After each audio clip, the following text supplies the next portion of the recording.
Ես Աննան եմ եւ այսօր նույնպես հավաքվել ենք մի հետաքրքիր թեմա քննարկելու համար։ Բայց նախքան թեմային անցնելը ես ուզում եմ ձեզ տեղեկացնել, պարզ, բաց, առանց հետին մտքերի, որ ես մասնագիտությամբ դերասանուհի եւ ռեժիսոր եմ։ Եվ հոգեբանական հարցեր քննարկելը կամ երեխաներից խոսելը որևէ կերպ չունի մասնագիտական հենք, այսինքն ես ուղղակի այս ալիքում կիսվելու եմ իմ փորձով, իմ տեսակետով եւ այն բոլոր նյութերով, որոնք ես այս տարիների ընթացքում կարդացել եմ, ուսումնասիրել եմ, վերլուծել եմ եւ ենթադրություններ եմ արել։ Այսօր մենք խոսելու ենք հետծննդաբերական դեպրեսիայի մասին։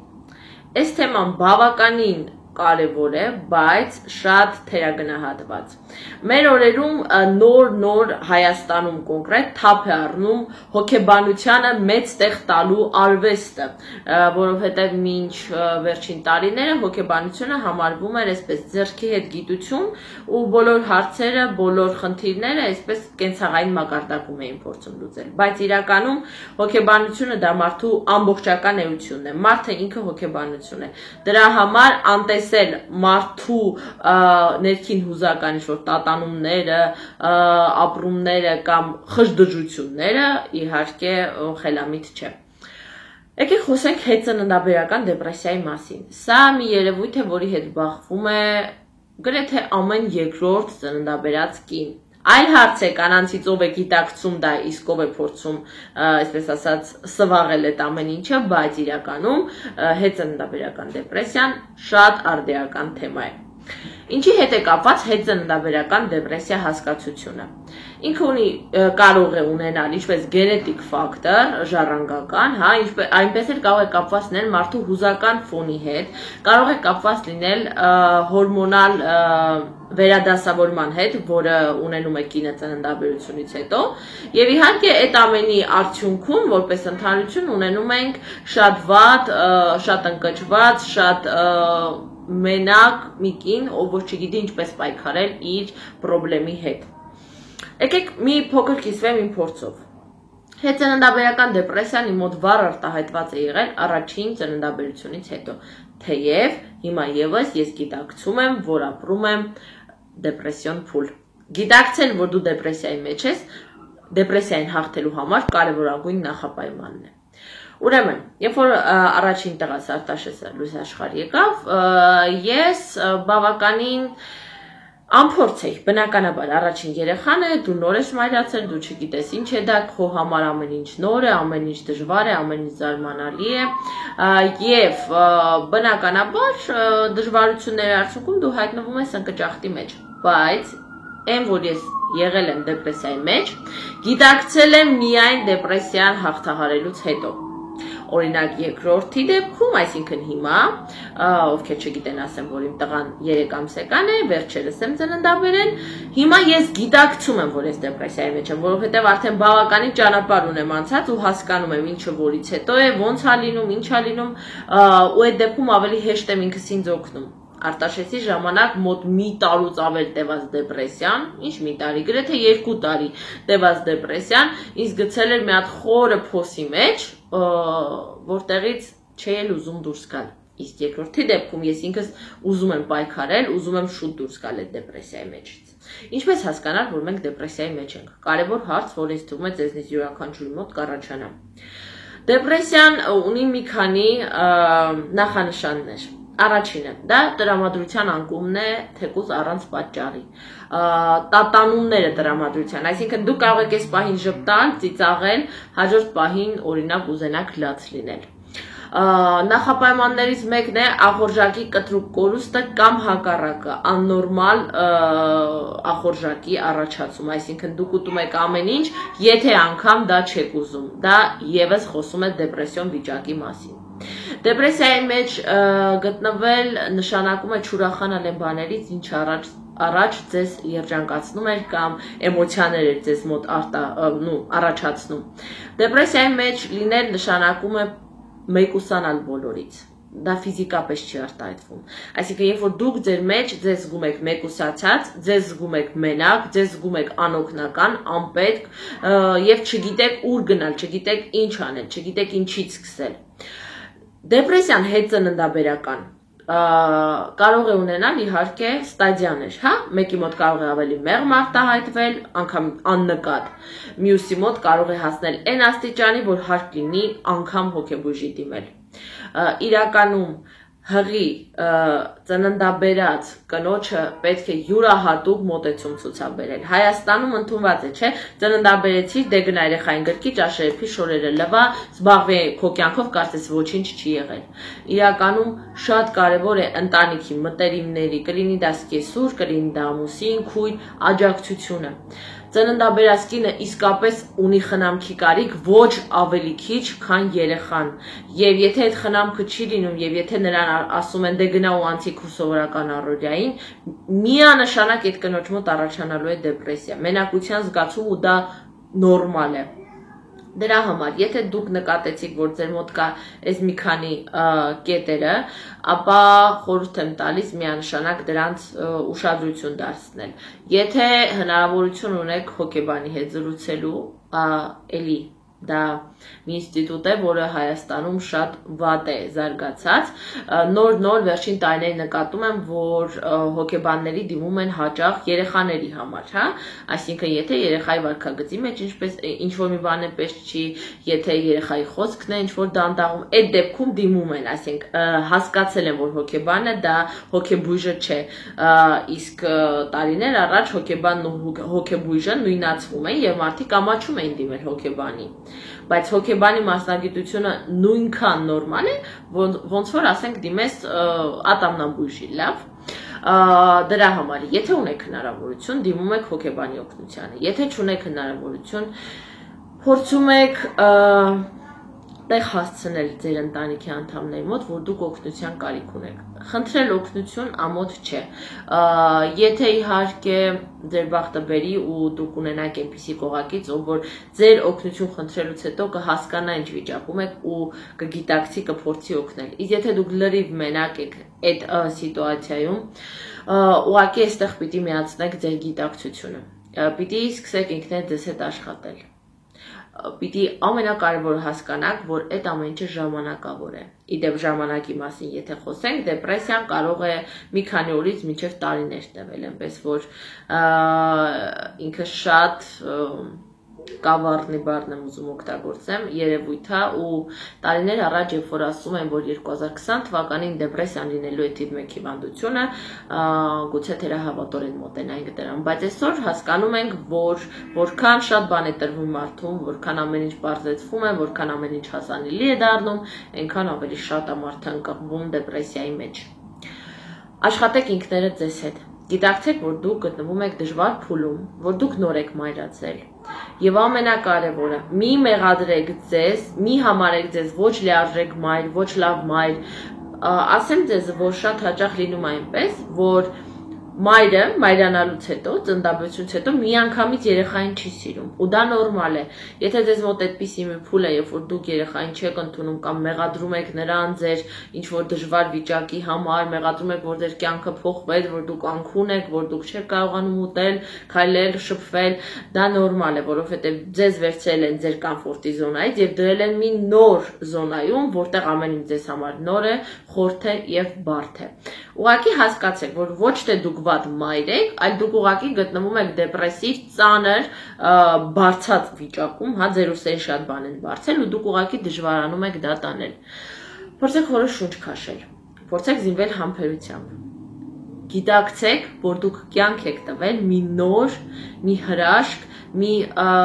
աստվածատուր երևույթի, մարդու։ Եվ այդ գիտակցումը ձեզ թույլ կտա դիմանալ, որոշակի առումով դիմանալ, մինչև դուրս կգաք այդ դժվար էտապից, որովհետև յուրաքանչյուր երևույթ, յուրաքանչյուր էտապ, լինի բարդագույնը թե լավագույնը, ունենում է սկիզբ, ընթացք, կուլմինացիա եւ ավարտ։ Դա ես ասում եմ որպես ռեժիսոր, որովհետև ֆիլմը նույն կոնցեպցիայով է կառուցվում։ Ուղղակի ինքներձեզ ժամանակ տվեք, փորձեք գողանալ մի քանի րոպե այդ դժվար կենցաղից ինքներդ ձեզ հատկացնելու համար։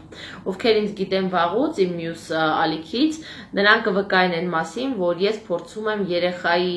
ֆակտորը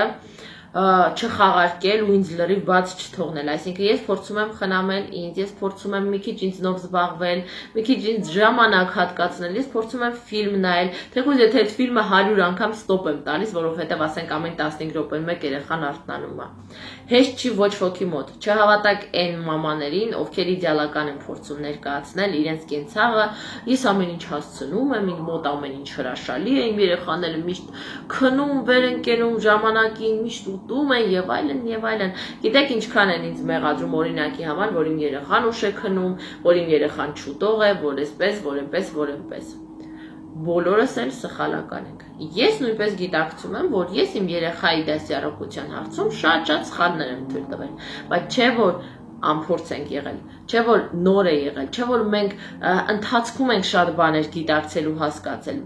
Կարծես կինը ինքը երեխա լինի ու հանկարծ մայրանա, թեկուզ եթե 30 տարեկան միևնույնն է, դու դեռ քեզ համարում ես քո ծնողների երեխան ու մեկ էլ դու ես արդեն մայր։ Բնականաբար դա ստրես է ու բնականաբար այդ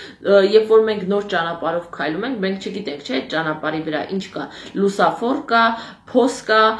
թե ասենք օրինակ լիքը լավ խանութներ կան։ Մենք պիտի գնանք այդ ճանապարհով եւ ընթացքում տեսնենք այդ ամեն ինչը։ Արդեն երկրորդ անգամ, երբ որ այդ նույն ճանապարհով գնանք, մենք կհիշենք, որ այս թևի վրա գտնվում էր այս ինչ խանութը, իսկ մի քիչ էլ առաջ ես գնում, գտնվում է, ասենք օրինակ, մի հատ խորը ջրափոս։ Այդ էր ասածս։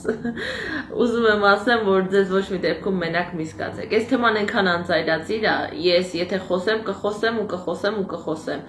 Բայց եկեք ընդհանրացնեմ, փորձեմ մի քանի այդ վերլուծական մտքի արդյունք ձեզ ներկայացնեմ ու դուք ինքներդ արդեն կհասկանաք ինչպես այդ ամեն ինչը կիրառեք ձեր կյանքում։ Կարևորը, գիտակցեք, որ դուք դեպրեսիայի մեջ եք, հասկացեք, որ դա ժամանակավոր է։ Գիտակցեք այն փաստը, որ դուք կյանք եք տվել նոր մարդու, իսկ դա հեշտ լինել չի կարող։ Խնդրեք օգնություն, եթե կա ձեր կողքին մեկ, ով կարող է ձեզ այդ օգնությունը տալ, թեկուզ խնդրեք ձեր ամուսնուն, օրինակ 15 րոպե երեխային պահի, ես պառկեմ, աչքերս փակեմ, մի հատ հանգստանամ ու կշարունակենք։ Հուսամ, որ ձեր կողքին կա այդպիսի մեկը։ Իսկ եթե չկա, ամեն ինչի գաղտնիքը սիրով անելն է։ Փորձեք այն, ինչ որ ձեր ուսերին դրած, անել սիրով, այսինքն ոչ թե ոյ, պիտի պամպերսը փոխեմ, այլ երեխայի պամպերսը փոխում ենք, որպեսզի ինքը չոր լինի, ինքը ժպտա, իսկ դուք այդ ժպիտից ուրախանաք։ Ոչ թե ոյ, պիտի լողացնեմ հեսա, այլ լողացնում ենք ու նայում ենք իր հաճուկների ոնց է ինքը ջուրիկի մեջ, այսպես թփրտում օրինակի համար։ Փորձեք ամեն ինչի մեջ տեսնել դրականը, գեղեցիկ ու դա ուժ է տալիս պայքարելու։ Իմ փորձից ասեմ, որպեսզի ձեզ թվա թե ես այսպես իդեալական կին եմ, ով որ ամեն ինչ հասկացել է, այսպես իմ մոտ էլ են շատ դժվարություններ լինում։ Բայց երբ որ ինձ հարցնում են, Աննա, դու ինչպես ես հասցնում, եւ ալիքներ վարես օրինակի համար, եւ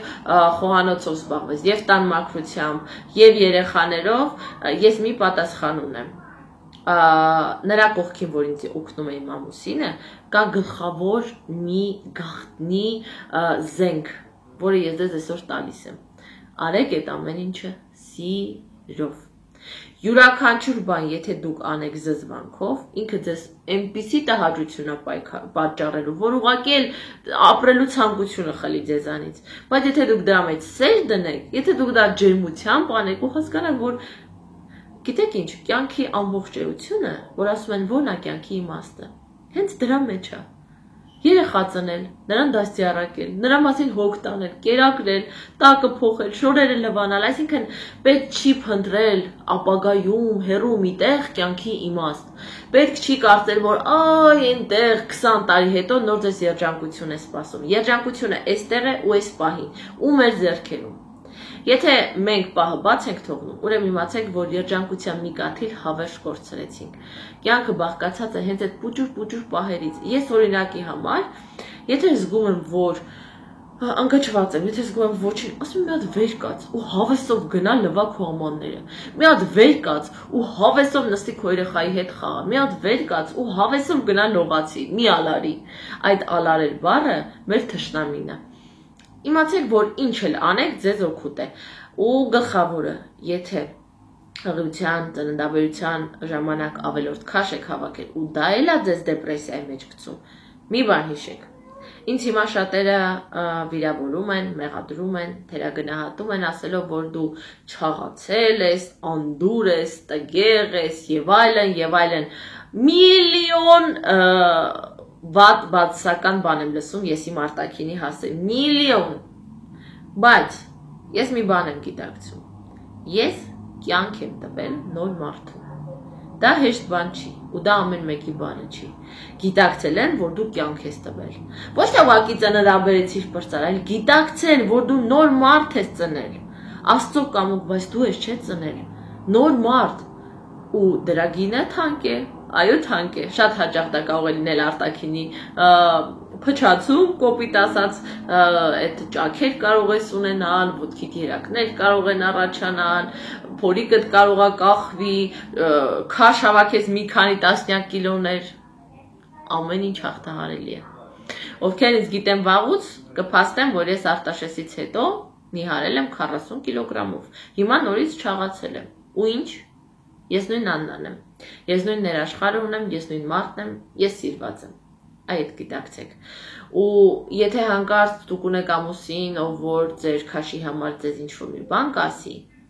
իմացեք, որ ոչ թե դուք եք թերի,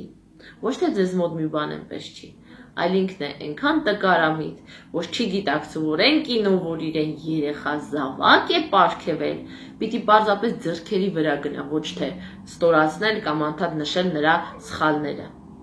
Ուղղակի բանի տեղ մի դրեք, եթե զգում եք, որ խոսքով չի հասկանա, որ ձեզ վիրավորել է, բանի տեղ մի դրեք, դուք ձեր համար իմացեք, որ դուք լավագույնն եք, դուք մայր եք, դուք կյանք եք տվել, իսկ մնացածը արդեն լուծվող հարցեր են ժամանակի, ուղղակի դիմացեք, համբերեք ու պոզիտիվ նայեք կյանքին ու այն իրավիճակին, որի մեջ գտնվում եք։